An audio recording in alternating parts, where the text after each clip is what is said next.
Tame Impala creates psychedelic rock that makes you feel like you're on shrooms. But what if I told you that it's actually very doable for people like you and I? In this video, I'll show you a couple of his techniques he uses in his music that turns his albums into the most defining music of our generation, just like he did with Current. But first, you need to know how Tame Impala sets himself apart from other artists, and he does this in two different ways. So let's look at some of his songs to understand what he does. The first song that I'd like to take a look at is called Let It Happen. Notice that throughout the whole track, we go in and out of two different emotions, and the other sounds more somber. And even towards the latter part of the song changes again. In just one song, Tame Impala takes us on 3 different journeys. This is very rarely done, especially in pop music, which Tame Impala makes music for. The second song I'd like to take a look at is called Mind Mischief. The first 3.5 minutes of the song is pretty standard. The chord progression stays the same with this. However, at around 3:38, it changes and the track starts to sound a lot more psychedelic and dreamy.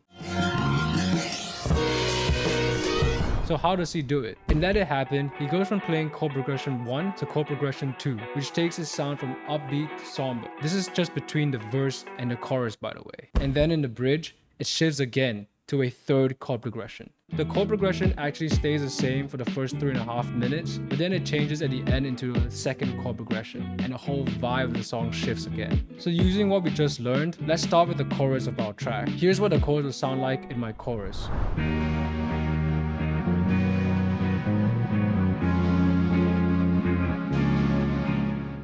But we aren't done yet. The next thing I did was coming out with this for the verse of my track.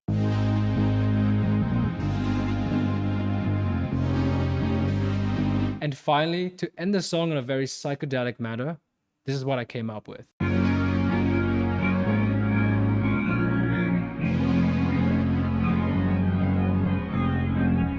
A lot of Western pop music will use at most 4 different chords to create just a singular chord progression, and it won't really change throughout the whole song. If you paid attention, the first principle to why Tame Impala's music is so unique is by coming up with multiple chord progressions in just a singular song. But that's not all, as there's another principle to his psychedelic outros. Throughout the first 3.5 minutes, using Mind Mischief as the example, regular G sharp minor and F sharp major chords are used. But he switches to using B major 7 and A sharp minor 7. That psychedelic feel is actually caused by the mixing of regular chords and 7s. This creates that longing, melancholic feel, which when paired with his favorite effects, creates trippy, otherworldly music.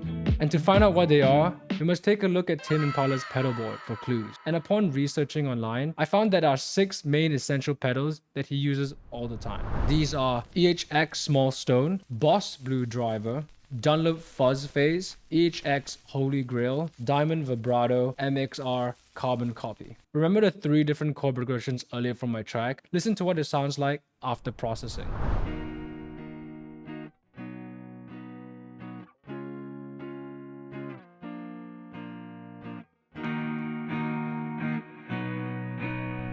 For the trippy outro, here is where I added the vibrato and phaser, which is used a lot in his music.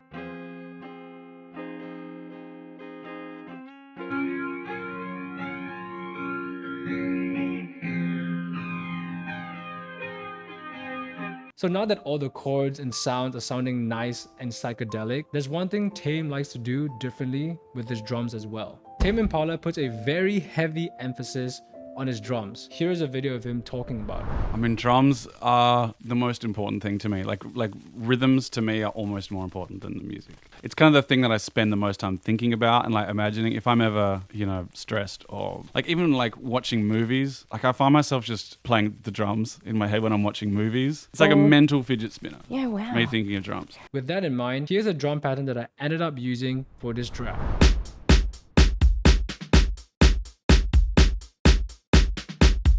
The sounds that I'm using are from my drum kit called Disease. There are over 40 different drum breaks recorded like Tame, as I know he likes his drums dead, as I've seen videos of him recording drums with a cloth over the snare drum. This is important because it then allows him the room to saturate and compress the drums like he mentions here. So using Ableton's Raw and Glue compressor, I was able to achieve this sound to my drums. So if you're interested, the link's in the description below. In there, you'll also find a Tame Impala pedal board that I mentioned in this video. You don't want to overcomplicate the track with complex patterns and rhythms. Of course, that's not to say that Tame Impala does not do weird drum patterns, as he loves this 4-on-the-floor snare pattern that I never really hear done in many songs. And altogether, this is what the full track sounds like.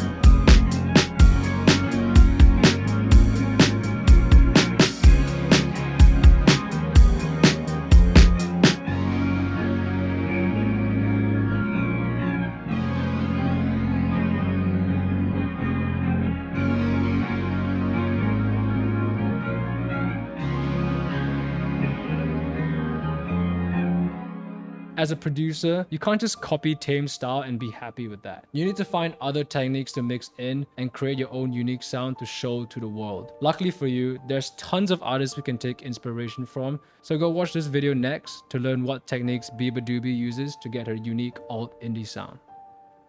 I'll see you there.